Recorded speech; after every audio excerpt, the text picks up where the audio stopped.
Sandeep, MWP అంటే ఏంటో తెలుసా? ఎంఓడబ్ల్యూపీ 3 విడివిడిగా ఉండగానే కలిపి పెట్టితే ఫస్ట్ టైం. ఎండబ్ల్యూపీ అంటే married womens property act 1874. Married women property act. అయితే నాకెందుకు చూస్తున్నారు? నేను మ్యారీడ్ ఉమెన్ చెప్పండి. అది నీకు కూడా ఉపయోగపడిద్దిరా. నాకు కూడా ఉపయోగపడిద్దా? ఇదిగోండి, మీరు తప్పు మాట్లాడుతున్నారు. మీరు ఆడపిల్ల అనుకుంటున్నారా ఏంటి? సరే, ఒకటి అడిగితే చెప్పు. అడగండి. నీకు అప్పులు ఉన్నాయా? నా అప్పులతో ఎందుకు? అప్పులో నన్ను అమృద్దాం అనుకున్నారా? కాదులే, చెప్పు. ఎవరికి చెప్పొద్దు, చాలా అప్పులు ఉంది. ఐబీ పట్టారు రెడీగా ఉన్నా. మరి ఇన్సూరెన్స్?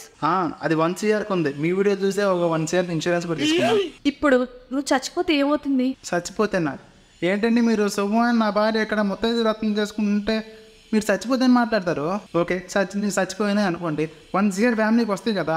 వచ్చిన ఇన్సూరెన్స్ డబ్బులన్నీ మీ ఫ్యామిలీకి అంతేని గ్యారంటీ ఉందా? అంతేగా మరి. కాదు, నువ్వు లీగల్గా తీసుకున్న అప్పులన్నీ అప్పులోళ్ళు వచ్చి క్లెయిమ్ చేసుకోవచ్చు.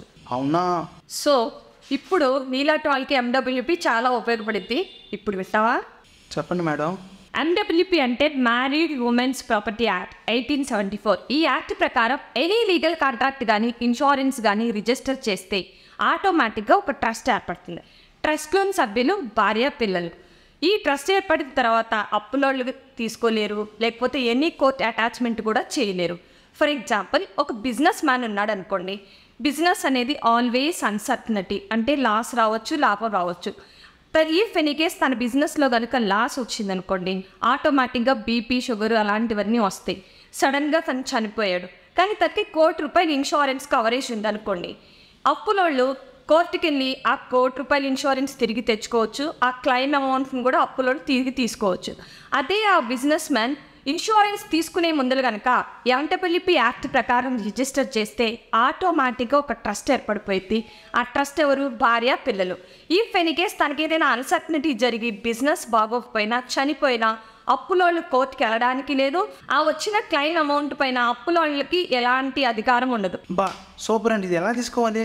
ఇన్సూరెన్స్ తీసుకునేటప్పుడే ఆన్లైన్లో కనుక తీసుకుంటే అక్కడ ఎండబ్ల్యూపీ అని ఉంటుంది. అక్కడ ఎస్ అనే ఆప్షన్ని సెలెక్ట్ చేసుకోవాలి. లేదు ఫిజికల్గా కనుక తీసుకుంటే ఎండబ్ల్యూపీ ప్రపోజల్ ఫామ్ ఉంటుంది, దాన్ని ఫిల్ చేయాలి. ఇది మీ రైట్ అండి.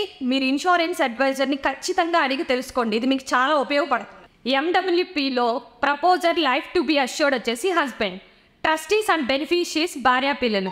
ఈ ఎండబ్ల్యూపీ యాక్ట్ ప్రకారం ఎనీ ప్రాపర్టీ కానీ, ఆస్తి కానీ, ఇన్సూరెన్స్ కానీ నువ్వు నీ భార్య, పిల్లల పేరున రిజిస్టర్ చేసిన తర్వాత దానిపైన నీకు ఎలాంటి లీగల్ రైట్స్ ఉండవు. రైట్స్ మొత్తం నీ భార్య, పిల్లలు మాత్రమే. మనకేం సంబంధం లేకపోయినా పర్లేదండి, వాళ్ళు బాగుంటే చాలు. మరి ఒకవేళ ఎండబ్ల్యూపీ కింద రిజిస్టర్ చేసుకున్న తర్వాత మేము విడిపోతే? ఇఫ్ ఎనీ కేస్ నువ్వు సపరేట్ అయ్యి 2వ పెళ్ళో, 3వ పెళ్ళో, 10వ పెళ్ళో చేసుకున్నా సరే, నీ మొదటి భార్య పేరున ఎండబ్ల్యూపీ రిజిస్టర్ అయితే తనకే హక్కు. రిమైనింగ్ ఇద్దరికి ఎటువంటి సంబంధం ఉండదు, నీకు కూడా ఎటువంటి సంబంధం ఉండదు ఆ ప్రాపర్టీ పైన.